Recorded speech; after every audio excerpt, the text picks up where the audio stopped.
Então vamos continuar na nossa leitura comentada do livro O Caminho da Servidão, do Hayek, capítulo 7, Controle Econômico e Totalitarismo. E o resumo desse capítulo é basicamente o seguinte: viver é fazer escolhas econômicas.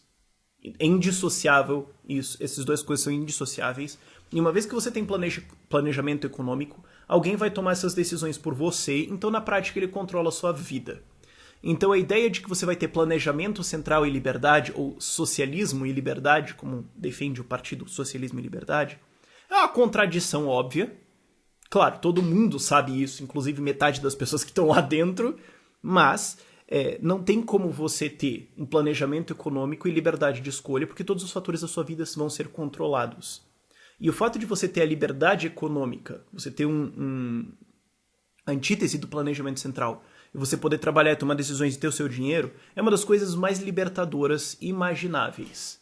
Isso é uma boa frase pra você deixar socialista e conservador louco pra caramba. E o ponto dele é o seguinte, esse é o resumão, né? O ponto dele é o seguinte, se o governo controla todos os recursos, se ele controla todos os meios de produção, então não tem liberdade. Porque você não consegue escolher o que você vai ter. Você não consegue escolher o que você vai fazer. Você não consegue escolher com quem você vai se relacionar. Você não tem como fazer isso. Porque, em última análise, todas essas decisões vão ser tomadas por um burocrata, por uma autoridade, e essa vai ter que ser, como exposto anteriormente, uma autoridade não democrática, vai ter que ser uma autoridade tirânica, ela vai ter que mandar na sua vida e ter autoridade para te prender, e você vai estar submetido a ela. E não tem jeito. Se você tem um controle econômico de todos os fatores que existem na economia, não tem o que você fazer. Você não vai ter liberdade de escolha. Você vai estar preso às decisões de um burocrata. E não tem como você dissociar, como eu falei na introdução, não tem como você dissociar a economia da vida, ou das decisões, ou das coisas maiores. Não tem como você falar assim, não, tem essas coisas inferiores, que são o comércio, o trabalho, a produção, a economia, economizar dinheiro, essas coisas baixas, e ter as coisas altas da humanidade. Não, elas não estão separadas. Porque a economia, economizar recursos, trabalhar, fazer trocas, mesmo que você não goste exatamente daquilo que você está fazendo, você não está fazendo aquilo com o objetivo de ter o dinheiro, mas você está com o objetivo de poder alcançar outras coisas. E o caminho que você consegue encontrar é via fazer alguma coisa, que você vai ganhar dinheiro e comprar aquela outra coisa. Esse é o caminho que você encontra para ligar a sua situação atual com o seu objetivo. E no meio disso estão decisões econômicas. No meio disso está onde você vai trabalhar, ou com quem você vai trabalhar, ou se você vai trabalhar depois ou agora, se você vai estudar depois ou agora, se você vai trabalhar mais ou menos. São todas decisões econômicas. Se você vai ter uma alimentação melhor, ou você vai falar, não, eu vou comer uma coisinha um pouquinho mais simples, economizar esse meu dinheiro e gastar num curso superior. Ou eu vou gastar em arte, porque eu adoro ver espetáculos de arte diferentes. Eu adoro fazer isso e isso me é muito mais prazeroso do que... Você vê que os resultados, as experiências que você vai ter na sua vida são diretamente ligadas às suas escolhas econômicas. Então assim, você pode não gostar desse fato.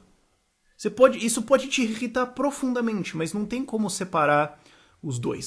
E também não tem como você libertar as pessoas da desutilidade. Não tem como você libertar as pessoas de fazer coisas que às vezes elas não querem fazer.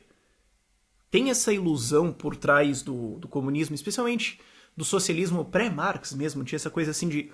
Não, um dia a sociedade vai poder existir numa situação em que ninguém vai ter que fazer alguma coisa que não quer fazer. Todo mundo vai fazer só o que quer, só os seus objetivos, tudo vai ser cumprido. E você nunca vai ter que trabalhar, ou suar a camisa, ou... Não, vai ser tudo, cara. E assim, inclusive, isso deveria ser um objetivo e tudo mais. Só que isso é uma ilusão. Não tem como. Isso não existe. Não tem como você ser libertado do trabalho, da desutilidade. Não existe. Você vai ter que trocar alguma coisa com alguém. E em algum ponto você não vai gostar disso. É a vida, ok? E tem uma presunção também embutida nisso, que é uma presunção de que se a gente tivesse... Isso é uma presunção defendida seriamente na época do Hayek, e ainda é defendida seriamente por muita gente hoje, que é uma loucura, às vezes em uma forma mais macia, mas é a presunção de que o planejamento econômico vai trazer uma riqueza, assim, fantástica. Vai ser, nossa, se a gente só saísse desse capitalismo de livre mercado e concorrência, onde a gente fica produzindo essas coisas bobas, que são um consumo pequeno, e se focasse em realmente fazer uma grande produção industrial, nacional ou internacional, ou uma mobilização, ou um planejamento central da economia, A gente teria uma riqueza tão absolutamente fantástica, a humanidade seria tão rica que ninguém mais nem precisa trabalhar. O que na verdade precisa acontecer é que o governo precisa planejar essas coisas, porque o livre mercado fica gastando com um monte de coisa boba, idiota, que não precisa, sabe, fica desperdiçando poder industrial que podia estar construindo navios e plataformas petrolíferas em fazer, pô, sei lá, tablet. Isso aí é idiota, isso aí não é necessário. Então a gente precisa de... Isso era uma coisa... E ainda é defendida hoje por intervencionistas de vários tipos, de uma forma muito mais leve, claro. Mas é defendido. Que é uma premissa, obviamente, falsa, porque todas as vezes que eles tentaram fazer isso deu errado, inclusive eles empobreceram. Tanto que o Hayek fala, mais pro fim do capítulo, ele fala... Tanto que eles já estão começando a recuar desse argumento de que vai ser uma grande coisa fantástica econômica. E não, vai ser uma merda, mas pelo menos vai estar todo mundo igual. Eles já estão começando a recuar esse argumento. O Hayek já apontava isso e hoje você vê a recuada manifestada, mas ainda tem umas pessoas num devaneio assim que acham que, nossa, a economia seria muito melhor se o Brasil nacionalizasse toda a indústria. Coisas bizarras assim, mas que existem. E também, como ele fala, eu já expliquei antes, tem essa presunção de que a economia é separada das outras decisões. Não. Inclusive ele fala aqui, cadê a citação? Para eu ler direitinho, ele fala: seria muito mais certo dizer que o dinheiro é um dos instrumentos da um dos instrumentos de liberdade, um dos maiores instrumentos de liberdade já inventados pelo homem. Por quê? Porque quando você tem dinheiro, você escolhe. Quando você tem dinheiro, você não precisa pedir nada para ninguém, você não precisa pedir favor, você não precisa esperar a decisão de ninguém. Você trabalhou, você ganhou seu dinheiro e agora você vai comprar aquilo que você consegue comprar com aquele dinheiro. E ninguém vai precisar te deixar, vai precisar falar, não, veja bem, não sei o quê. Não, você vai e faz o que você quiser. Dentro do que você consegue pagar, né? Claro, sim. Mas você pode também falar, não, então eu quero ganhar mais dinheiro, porque eu vou ter mais opções. E é por isso que as pessoas querem ganhar dinheiro. Elas não querem ter uma pilha gigantesca de ouro e pular de cara nela. Não é isso. É você ter mais opções, é você conseguir alcançar mais coisas. Quais? As que você quiser. Então, você pode fazer um pacotão... planejamento central de o pacote da felicidade e fazer, digamos assim, um container cheio de coisas que você acha que todo mundo vai gostar. E você vai entregar esse container para todo mundo. Aí ele vai ter, sei lá, mobílias para casa, vai ter alguns alimentos, vai ter algumas coisas. Mas e se alguém olha e fala, não, mas eu queria o valor disso aqui, na verdade, eu queria só comprar uma prancha de surf e ir lá pro Havaí e ficar surfando por um ano, é isso que eu queria. E você me deu um monte de coisa aqui dentro desse container que eu não queria, e eu não posso trocar isso, eu não posso vender para nada, então eu tô preso com essa porcaria que eu não quero. Se o governo tentar fazer um pacote da felicidade, imagina o governo vai fazer a Felizbrás. Essa é uma empresa, como a Venezuela tentou fazer. Tem o Ministério da Felicidade. Tentou fazer de falar, não, vamos deixar todo mundo feliz em cada um as suas necessidades. Não, não dá, é muito mais fácil. Cada um ganha o seu dinheiro, cada um compra o que ele quer. E todo mundo tá livre um da imbecilidade do outro. Pronto! Um tá livre da ignorância do outro não saber o que você quer. Você não precisa ficar esperando que o outro te entenda. Você só vai lá e faz o que você quer. E quando você tem... ele tem um outro argumento, inclusive, que quando você tem um planejamento econômico, é o planejador que escolhe o que vai ser cortado numa situação de dificuldade. Então, se o país entrou numa crise, como o Brasil entrou, e a economia toda nacionalizada, o governo vai escolher o que a população não vai mais ter. Só que, se você tem a população, e agora todas as pessoas estão ganhando menos dinheiro, ou você saiu do emprego que ganhava 8 mil reais e foi para o emprego ganhar 6 mil reais. Ou mais um exemplo mais brasileiro, você saiu de um emprego de 2 mil reais para um emprego que paga 1.400. Bom, então agora você tem que cortar 600 reais de gasto. Bom, você corta o que você achar menos importante. Você corta o que você achar menos necessário na sua vida. E talvez você pode fazer alguns cortes que outra pessoa vai falar, não, eu não cortaria isso. Bom, tudo bem, então você faz uma coisa, eu faço outra, tudo bem. Você não vai ter que ter uma organização central dizendo o que cada um vai ter que deixar de fazer porque agora a gente está numa dificuldade nacional. E a mesma coisa também, ele não faz esse argumento, mas a mesma coisa vale para um desenvolvimento econômico. Digamos que a sociedade se desenvolveu, enriqueceu, como está acontecendo agora na China, em que os salários dispararam e passaram o salário médio brasileiro. O governo não vai dizer, vocês vão todos comprar, e é um governo que se diz comunista, ainda por cima. Não vai dizer, vocês vão comprar com esse novo dinheiro, vocês vão comprar isso aí. Não, agora vocês estão todos ganhando mais dinheiro. Então agora vocês pegam esse dinheiro extra que vocês têm e fazem o que vocês quiserem. E vocês vão cada um atingir o objetivo de vocês. Vocês são livres para escolher isso. Se você tem um sistema de planejamento econômico, todo mundo vai ganhar o que o governador quer que ganhe. E aí, você acha que o presidente do Brasil ou o governador, ou o prefeito da sua cidade, ou sei lá, o representante do bairro, você acha que ele faz a primeira ideia do que você quer? É óbvio que não. É óbvio que isso é um sistema de controle total da sua vida. Controle total e absoluto, até o que você come, até o que você assiste, até o material de entretenimento que você consome. Porque como é que você vai falar, não, mas porque daí eu vou poder ler o que eu quiser. Mas e se o governo decidir não imprimir os livros? E se o governo decidir que não vai ter tanto papel assim? E se o governo decidir que vai ter livro e não TV, ou que vai ter TV e não livro? E se você não quer nenhum dos dois, você quer ver balé? Você vai fazer o quê? Você está num controle absolutamente completo das autoridades. E mais, você está num monopólio total. Que ele fala isso. Ele fala, geralmente, esses caras que criticam o capitalismo vivam falando que o capitalismo tem a tendência aos monopólios, aos oligopólios. Às vezes o Ciro Gomes falou essa merda recentemente. O que é assim, ó, vai lá. Tá bom, me cite um exemplo de um monopólio que surgiu em livre mercado. Vai, um. Não tem, é fantástico. Se fosse uma tendência tão óbvia, né? Mas enfim. Mas justamente esses caras que criticam os oligopólios e os monopólios querem então fazer um planejamento econômico para ter o monopólio mais total possível. Que é o monopólio do governo, que ele vai produzir tudo e ele vai decidir tudo. Então se você olha pro livre mercado e fala, olha, eles vão fazer um monopólio e vai ser horrível. Por que então que esses mesmos indivíduos, esses mesmos seres humanos no monopólio governamental vão fazer tudo certo? Como é que você concilia esses dois argumentos que são obviamente contraditórios? Só se você presumir que um governante é um santo, o que é obviamente ridículo. E finalmente ele coloca o seguinte, se você vai ter um planejamento econômico, não tem como você ter liberdade, porque o governo vai ter que alocar o que você vai fazer. Ele vai ter que alocar o seu trabalho, ou você vai ter que fazer uma presunção louca de que ninguém vai ter que trabalhar. Que ele bate isso lá no final. Mas você fala, é o seguinte, se o governo decide que agora o país tem que ter indústria, vai ter que ter indústria pra caramba, então você vai ter que trabalhar numa siderúrgica, pra gente ter o socialismo e liberdade. Você vai ter que ir lá trabalhar na siderúrgica, porque o governo decidiu que a gente precisa de aço pra construir uma grande indústria.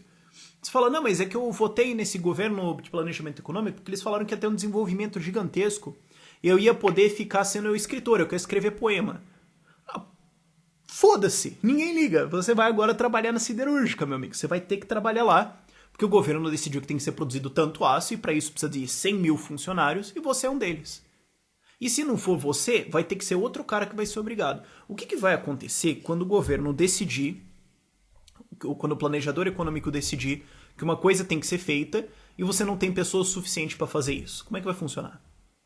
O que vai acontecer quando ele falar, olha, tem muita gente fazendo... O contrário, né? Quando tem muita gente fazendo isso aqui, né, todo mundo quer ser músico, aí o governo chega e fala, não, tem muita música, não tá legal isso aqui, a gente não gostou, então... Ou, sei lá, tem muito psicólogo, tem muito dentista, não sei, tem muito e a gente acha que é um desperdício isso, a gente, ó, tá vendo, é o livre mercado criando coisas primeiramente pro lucro, isso aí é idiota, e a gente tá criando pro consumo, então tem um consumo aqui de 30 mil dentistas por ano que tem que ter formados aqui no Brasil e tem 35 mil, então a gente tem que escolher 5 mil pessoas e proibir os caras de ser dentista. Porque aí eles estão buscando apenas o lucro e tem que ir pro consumo e as pessoas não querem consumir o serviço deles porque o planejador econômico acha isso, então eles vão ter que ser siderúrgico. Porque o governo acha isso. Como é que você vai ter um estado de liberdade? Como? Desculpa, não tem. É inescapável essa realidade que o governo vai ter que alocar a vida de todo mundo. É o planejamento mais absolutamente total. E isso aqui é até lógico pra gente hoje, mas o Hayek estava falando isso em 1944, quando justamente o Partido Trabalhista britânico estava argumentando justamente em defesa disso. Era um argumento que estava se tornando cada vez mais lugar comum, que o governo devia sim levar o desenvolvimento nacional para frente. E eles eram aliados, o que é um erro fantástico histórico, eles eram aliados da União Soviética que justamente fazia isso e fazia uma propaganda gigantesca que é engolida até hoje por muita gente, que funcionava e que era a coisa mais linda, e as pessoas olhavam, olha só, é lá na União Soviética, olha que coisa mais bonita. Era um troço defendido a sério. Quando o Hayek chegou e falou isso, a galera falou, como assim? Como você ousa criticar? Você não quer o desenvolvimento, né? Você não quer que a gente enriqueça. Você quer que fique todo mundo trabalhando pros capitalistas, né? Seu taxista. É uma coisa bizarra. E ainda acontece hoje. Mas era muito mais forte antes. Pra você ver que, assim, evoluímos. Eu sei que às vezes não parece. Mas evoluímos. E finalmente ele fala, eu sei que eu já abordei isso, mas ele fala, o único jeito que você consegue escapar disso, ele fala lá no fim, né? Você escapar disso é fazer uma ilusão de prosperidade gigantesca sobre o planejamento central. E o Marx fundamentalmente acreditava nisso, né? Especialmente nos primeiros escritos dele, você vê essa ideia de que a gente vai trabalhar? Nunca, a gente não vai mais ter que trabalhar, os meios de produção vão ser socializados, e daí vai ser uma era de abundância infinita, e todo mundo vai poder fazer o que eles quiserem. E o que é mais engraçado é que quem provavelmente vai conseguir fazer isso é o capitalismo via automação. De reduzir tanto todos esses trabalhos industriais e arriscados e complexos e repetitivos e chatos e irritantes, e reduzir isso tudo para maquinário e liberar todo mundo para fazer trabalhos criativos. Trabalhos inovadores, trabalhos que mudam, trabalhos que não são repetitivos. E vai tirar todo esse trabalho ruim, chato, que é um risco à saúde, e passar tudo para trabalho mais pensante. E você ainda vai ter, enquanto o capitalismo estiver fazendo isso, como está fazendo agora, você vai ter um bando de socialista reclamando que o robô está roubando emprego, o que é fantástico. O que é fantástico. Justamente o capitalismo que está alcançando essa história de fazer a gente ter que trabalhar cada vez menos e cada vez mais, ser capaz de trabalhar naquilo que você quer do que antes. Cada vez mais a gente está livre para escolher a nossa profissão. Claro, ainda muito restrito, mas muito mais livre do que era 50 ou 100 ou 300 ou 1000 anos atrás. E é justamente indo na direção que é a utopia louca deles, de você nunca vai ter que trabalhar, o que eu imagino que nunca vai acontecer, mas a gente pode chegar muito perto. E os caras reclamam. É uma coisa fantástica. E os caras reclamam, olha, tá vendo? Isso aqui é o capitalismo burguês, taxista, fascista. É um saco. Enfim. Por esse vídeo é isso. Esse fecha o capítulo. É um capítulo um pouquinho complicado e, como eu falei, esses vídeos eu tô fazendo basicamente um resumo ao invés de uma expansão, como eu tava fazendo no Alei. Não substitui a leitura, sugiro que você leia, porque tem vários insights muito importantes dentro da leitura. Alguém até comentou, poxa, mas esse capítulo simples, ele só fala isso? Porque eu tô dando resumo, cara. Então quando eu dou resumo, especialmente 70 anos depois que o livro foi escrito, você fala, mas pô, aí é lógico, né, meu amigo? Mas enfim, leia. O Hayek é um cara complicado, mas eu espero que esses vídeos sejam um guia para te facilitar essa leitura, ok? Por esse vídeo é isso, vejo você no próximo capítulo. Tchau, tchau.